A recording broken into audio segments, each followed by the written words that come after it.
Una sa lahat, magandang gabi nga pala mga katulig. Siyempre, may nag-request lang sa akin. Inumin ko daw yung gin dahil nakita niya yung TikTok ko na nag-inom ako ng Red Horse na nalasing. Kaya, mayroong isang basher na nag-request dyan na inumin ko daw ng isang tungga yung gin. Siyempre, pagbibigyan natin siya. Manood lang kayo dyan. Siyempre, pagbibigyan natin siya. Kaya, pulutan mo ito. O yung basher ko dyan na nag-request na inumin ko daw yung isang buting gin. Siyempre, pagbibigyan natin. Manood lang kayo dyan. Kung unahin mo natin ang pulutan, baka malasing tayo, makatulog na.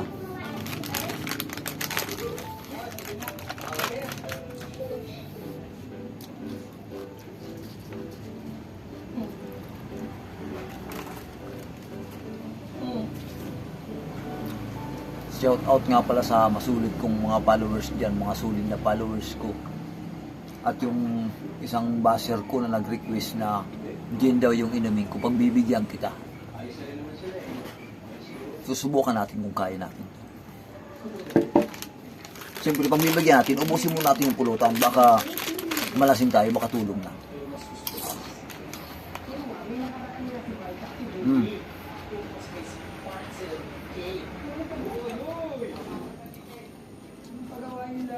Mag-break kayo kung pasisihin nyo eh. So, may asawa si Julie. Tigas. Naalala kasi pari sa Sesame. Suka talaga yung si Gert. Siyempre, bukasan muna natin. Ayos na naman. Bukasan natin kaunti. Ito, para makita. Ayan, bukasan natin.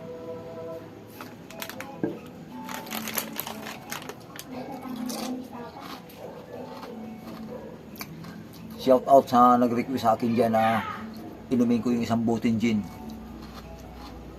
Mga 2 tungga. Di, sabi niya isa lang daw. Dadalawain ko.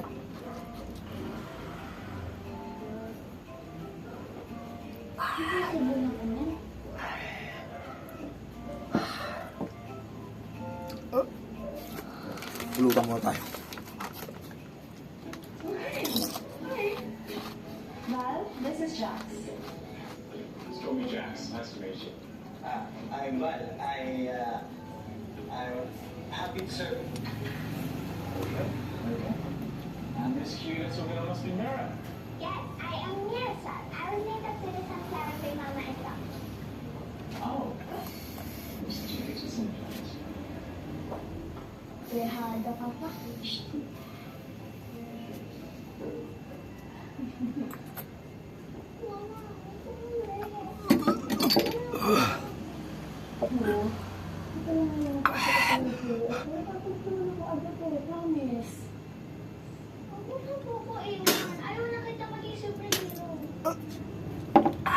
Ganyan yung ginagawa ko dati sa Bicol nung ako'y binata pa. Yan o. Yan, nag-request ka pa. Ngayon, matutulog na ako. Siyempre, request ka na request yan. Matutulog na ako. Hanggang dito lang pala aking live. Siyempre, maya-maya tatama na ito. Kaya hanggang dito na lang. Maraming salamat sa nag-request. Bye-bye. Maraming salamat. Bye-bye.